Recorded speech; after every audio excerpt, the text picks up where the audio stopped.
എല്ലാവർക്കും നമസ്കാരം. ഇന്ന് നമ്മൾ വന്നിരിക്കുന്ന ഒരു നാടൻ ഊണിൻ്റെ കുറച്ച് വിഭവങ്ങളുമായിട്ടാണ്. വളരെ എളുപ്പത്തിൽ വീട്ടിലുണ്ടാക്കാൻ പറ്റുന്ന നല്ല രുചികരമായിട്ടുള്ളൊരു നാടൻ ഊണാണ്. നമ്മൾ കുറച്ച് നാളുകളായി ഇതുപോലെ ഒരു ലഞ്ച് മെനു ചെയ്തിട്ട്. അപ്പോൾ വീഡിയോയിലേക്ക് പോകുന്നതിന് മുൻപായിട്ട് നമ്മുടെ ചാനൽ നിങ്ങൾ ഇതുവരെ സബ്സ്ക്രൈബ് ചെയ്യാതെയാണ് കാണുന്നതെന്നുണ്ടെങ്കിൽ ഒന്ന് സബ്സ്ക്രൈബ് ചെയ്യാൻ മറക്കരുത്. അതുപോലെ തന്നെ ലൈക്ക് ചെയ്യാനും ഷെയർ ചെയ്യാനും നിങ്ങളുടെ അഭിപ്രായങ്ങളൊക്കെ കമൻസിലൂടെ അറിയിക്കാനും മറക്കരുത്. അപ്പോൾ നമ്മൾ ഇന്ന് ഊണിന് വേണ്ടിയിട്ട് ആദ്യം തന്നെ തയ്യാറാക്കാൻ പോകുന്നത് ഒരു വൻപയർ മെഴുക്ക് പുരട്ടിയാണ്. അപ്പോൾ അതിന് വേണ്ടിയിട്ട് നമ്മൾ വൻപയർ എടുത്തിട്ടുണ്ട്. അപ്പോൾ ഇവിടെ കിട്ടുന്ന ഒരു പയറാണിത്. അപ്പോൾ നമ്മുടെ സാധാരണ വൻപയർ എടുത്താലും മതി. അപ്പോൾ ഒരു അരക്കപ്പ് വൻപയർ നന്നായിട്ട് കഴുകി ഒരു അരമണിക്കൂർ കുതിർത്തിട്ട് നമ്മൾ ഒരു പ്രഷർ കുക്കറിലേക്ക് ഇട്ടിട്ടുണ്ട്. ഇതിലേക്കൊരു 2 കപ്പ് വെള്ളവും അതുപോലെ തന്നെ കുറച്ച് ഉപ്പും കൂടെ ചേർത്തിട്ട് നമുക്കിത് ആദ്യം തന്നെ ഒന്ന് വേവിക്കാനായിട്ട് വെക്കാം. അപ്പോൾ അതവിടെ വേവുന്ന സമയം കൊണ്ട് നമുക്ക് ഒരു ഒഴിച്ചുകറി ഉണ്ടാക്കാം. നമ്മളിന്ന് ഉണ്ടാക്കുന്ന ഒഴിച്ചുകറി എന്ന് പറയുന്നത് ഒരു മുരിങ്ങയ്ക്ക ഉണക്ക ചെമ്മീൻ ഒഴിച്ചുകറിയാണ്. അപ്പോൾ അതിന് വേണ്ടിയിട്ട് നമ്മൾ 2 മുരിങ്ങയ്ക്ക എടുത്തിട്ടുണ്ട്. പിന്നെ ഒരു വലിയ തക്കാളി എടുത്തിട്ടുണ്ട്. പിന്നെ നമ്മൾ ഒരു 1/4 കപ്പ് ഉണക്ക ചെമ്മീൻ, ഇത് നന്നായിട്ട് വറുത്ത് വെച്ചിരിക്കുന്നതാണ്. അപ്പോൾ അതിൻ്റെ നന്നായിട്ട് വൃത്തിയാക്കിയതിന് ശേഷം നന്നായിട്ട് കഴുകി എടുത്തിട്ടുണ്ട്. ഇനി ഒരു കഷ്ണം കുടംപുളി നമ്മൾ 2ആയിട്ട് മുറിച്ചിട്ട് ഇതിലേക്ക് ചേർക്കുന്നുണ്ട്. എക്സ്ട്രാ ആയിട്ട് കുറച്ച് പുളി കിട്ടാൻ വേണ്ടിയിട്ടാണ്. എരിവിന് ആവശ്യമായിട്ടുള്ള 3 പച്ചമുളകും പിന്നെ കുറച്ച് കറിവേപ്പിലയും ആവശ്യത്തിനുള്ള വെള്ളവും ഉപ്പും കൂടെ ചേർത്തിട്ട് നമുക്ക് ആദ്യം തന്നെ ഇതൊന്ന് വേവിച്ചെടുക്കാം. ഉണക്ക ചെമ്മീൻ ഇല്ലാത്തവർക്ക് അത് ചേർക്കേണ്ട ആവശ്യമില്ല. തക്കാളി മുരിങ്ങയ്ക്ക മാത്രമായിട്ട് കറി വെച്ചാലും കുഴപ്പമില്ല. ഇനി നിങ്ങളുടെ കയ്യിൽ ഫ്രഷ് ആയിട്ടുള്ള ചെമ്മീനാണെന്നുണ്ടെങ്കിൽ അതും ഇതിലേക്ക് ചേർക്കാവുന്നതാണ്. 2 കപ്പ് വെള്ളം വെച്ചിട്ട് നമ്മൾ ഇത് അടച്ച് വെച്ചിട്ട് വേവിക്കാം. കുറച്ച് ഉപ്പും കൂടെ ചേർക്കാൻ മറക്കരുത്. അപ്പോൾ ഇതവിടെ വേവുന്ന സമയം കൊണ്ട് നമുക്ക് ഇതിന് വേണ്ടിയിട്ടുള്ള അരപ്പ് തയ്യാറാക്കാം. അപ്പോൾ അതിന് വേണ്ടിയിട്ട് നമ്മളൊരു 1/4 കപ്പ് തേങ്ങ തിരിഞ്ഞെടുത്തിട്ടുണ്ട്. അപ്പോൾ അതൊരു മിക്സിയുടെ ചെറിയ ജാറിലേക്ക് ഇട്ടിട്ട് നമുക്കൊന്ന് അരച്ചെടുക്കാം. അരയ്ക്കുമ്പോൾ ഇതിലേക്ക് 2 ചെറിയ ഉള്ളി, അതുപോലെ തന്നെ ഒരു വലിയ അല്ലി വെളുത്തുള്ളി 2ആയിട്ട് പിളർന്നത്, പിന്നെ ഒരു 1/4 ടീസ്പൂൺ മഞ്ഞൾപ്പൊടി, 2 ടീസ്പൂൺ കാശ്മീരി മുളക് പൊടി. ഇതധികം എരിവില്ല, നല്ലൊരു കളർ കിട്ടാൻ വേണ്ടിയിട്ടാണ്. പിന്നെ ഒരു 1.5 ടീസ്പൂൺ മല്ലിപ്പൊടിയും പിന്നെ ഒരു നുള്ള് ഉലുവാപ്പൊടിയും കൂടെ ചേർത്ത് ഒരു 1/2 കപ്പ് വെള്ളം കൂടെ ഒഴിച്ചിട്ട് നല്ല മഷി പോലെ ഒന്ന് അരച്ചെടുക്കണം. നല്ല പേസ്റ്റ് പോലെയാണ് അരയ്ക്കേണ്ടത്. അപ്പോൾ നമുക്കിത് നന്നായിട്ടൊന്ന് അരച്ചെടുക്കാം.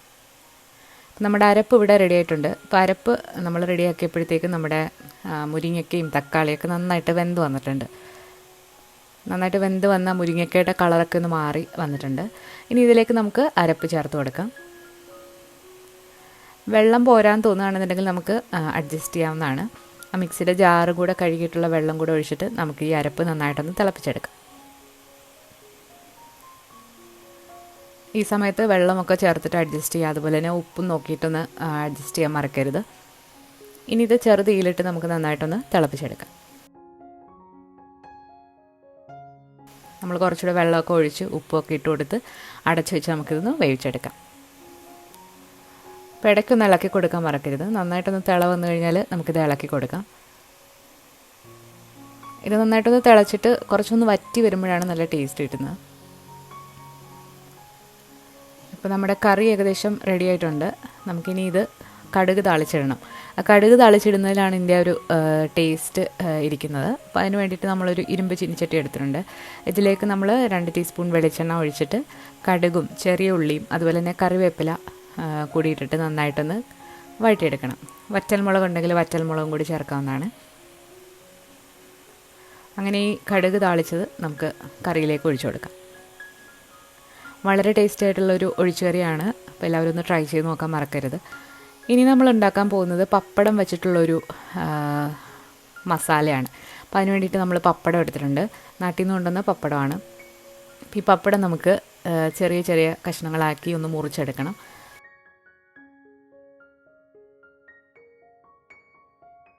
നമ്മൾ ചെറിയ കഷ്ണങ്ങളാക്കി ഒന്ന് മുറിച്ചെടുത്തിട്ടുണ്ട്. ഇനി ഒരു ഇടികല്ലിലേക്ക് നമ്മൾ 4 ചെറിയ ഉള്ളി നന്നായിട്ടൊന്ന് ചതച്ചെടുക്കാം. ഇതിലേക്ക് ഒരു 2 ടീസ്പൂൺ നമ്മൾ വറ്റൽമുളകും കൂടി ചേർത്തിട്ട് നന്നായിട്ടൊന്ന് ചതച്ചെടുക്കുന്നുണ്ട്.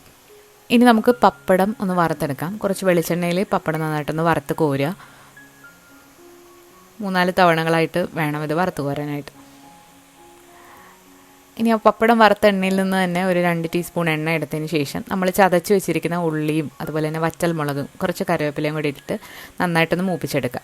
ഇതിലേക്ക് നമ്മൾ വറുത്ത് വെച്ചിരിക്കുന്ന പപ്പടം കൂടി ഇട്ടിട്ട് പൊടിയാതെ നന്നായിട്ടൊന്ന് ഇളക്കിയെടുക്കുക. ഇതേ സമയം നമ്മൾ നേരത്തെ വേവിക്കാനായിട്ട് വെച്ചിരിക്കുന്ന വൻപയർ വെന്ത് വന്നിട്ടുണ്ട്.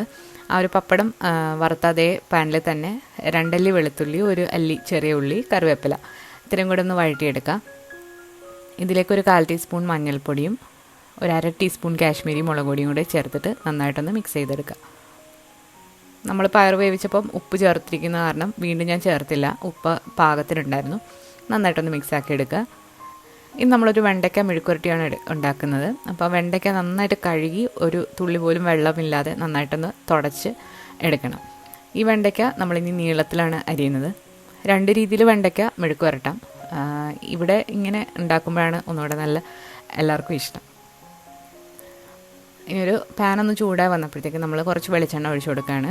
ഇതിലേക്ക് നമ്മളൊരു വലിയ സവാളയും അതുപോലെ തന്നെ 3 പച്ചമുളക് കീറിയതും കൂടി ചേർക്കുന്നുണ്ട്. അതിൻ്റെ പുറത്തേക്ക് നമ്മൾ അരിഞ്ഞു വെച്ചിരിക്കുന്ന വെണ്ടയ്ക്കയും കൂടെ ചേർത്തിട്ട് കുറച്ച് ഉപ്പും കൂടെ ചേർത്ത് നന്നായിട്ടൊന്ന് ഇളക്കി യോജിപ്പിക്കാം. നമ്മളിതിൽ പൊടികളായിട്ടൊന്നും തന്നെ ചേർക്കുന്നില്ല. പൊടി ചേർത്തിട്ട് വട്ടത്തിലരിഞ്ഞ് വെണ്ടയ്ക്ക മെഴുക്ക് വരട്ടാം. അപ്പോൾ അതിന് വേറെ ടേസ്റ്റാണ്, ഇതിന് വേറെ ടേസ്റ്റാണ്. നന്നായിട്ട് മിക്സാക്കിയിട്ട് അടച്ച് വെച്ച് ചെറുതീയിലിട്ട് നന്നായിട്ട് വഴറ്റിയെടുക്കാം.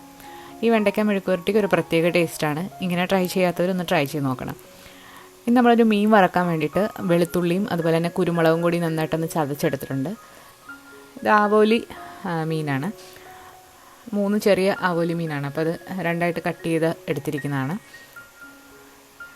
ഒരു 1/4 ടീസ്പൂൺ മഞ്ഞൾപ്പൊടിയും ഒരു 2 ടീസ്പൂൺ കാശ്മീരി മുളക് പൊടിയും കൂടെ ചേർത്ത് കൊടുക്കുന്നുണ്ട്. 2 ടീസ്പൂൺ കോൺഫ്ലോറും കൂടി ചേർക്കുന്നുണ്ട്, ആ മീനൊന്ന് ക്രിസ്പി ആവാൻ വേണ്ടിയിട്ടാണ്. പിന്നെ ഒരു പകുതി നാരങ്ങ നീര് കൂടെ പിഴിഞ്ഞിട്ട് ആവശ്യത്തിനുള്ള ഉപ്പും കൂടി ചേർത്തിട്ട് നന്നായിട്ടൊന്ന് മിക്സാക്കി എടുക്കും. ഇത് 1 മണിക്കൂറൊന്ന് മാറ്റി വെക്കുകയാണെന്നുണ്ടെങ്കിൽ നല്ലതാണ്. ഒരു പാനൊന്ന് ചൂടായി വന്നപ്പോൾ നമ്മൾ ഈ മീൻ കഷ്ണങ്ങളിട്ട് ചെറുതീയിൽ തിരിച്ചു മറിച്ചിട്ടൊന്ന് ഫ്രൈ ചെയ്തെടുക്കാം.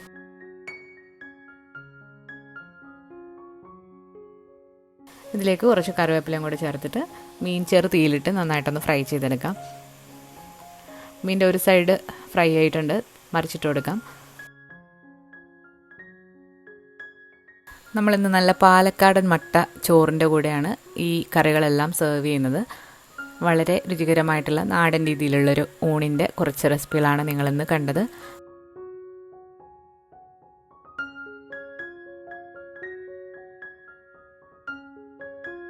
നമ്മളുണ്ടാക്കിയ കറികൾ കൂടാതെ മറ്റൊരു സ്പെഷ്യലായിട്ടുള്ള ചമ്മന്തി കൂടി നമ്മളിതിൻ്റെ കൂടെ വിളമ്പുന്നുണ്ട്. ഇത് ചമ്മന്തിപ്പൊടിയാണ്, അമ്മ സ്പെഷ്യൽ ചമ്മന്തിപ്പൊടിയാണ്, നാട്ടിൽ നിന്ന് കൊണ്ടുവന്നതാണ്. അപ്പോൾ ഇതിൻ്റെ റെസിപ്പി നമ്മൾ വരും ദിവസങ്ങളിൽ അപ്ലോഡ് ചെയ്യുന്നതാണ്. അപ്പോൾ ഒരുപാട് പേര് റിക്വസ്റ്റ് ചെയ്തിട്ടുള്ള ഒരു റെസിപ്പിയാണ്, സ്പെഷ്യലായിട്ടുള്ള ഒരു ടേസ്റ്റാണ്. അപ്പോൾ അതിൻ്റെ റെസിപ്പി നമ്മൾ വരും ദിവസങ്ങളിൽ അപ്ലോഡ് ചെയ്യാം. അതുപോലെ ഈ വീഡിയോ ഇഷ്ടമായാലും നിങ്ങൾ ലൈക്ക് ചെയ്യാനും ഷെയർ ചെയ്യാനും നിങ്ങളുടെ അഭിപ്രായങ്ങൾ കമൻസിലൂടെ അറിയിക്കാനും മറക്കരുത്. പുതിയൊരു റെസിപ്പി വീഡിയോ ആയിട്ട് നമുക്ക് വീണ്ടും കാണാം. താങ്ക്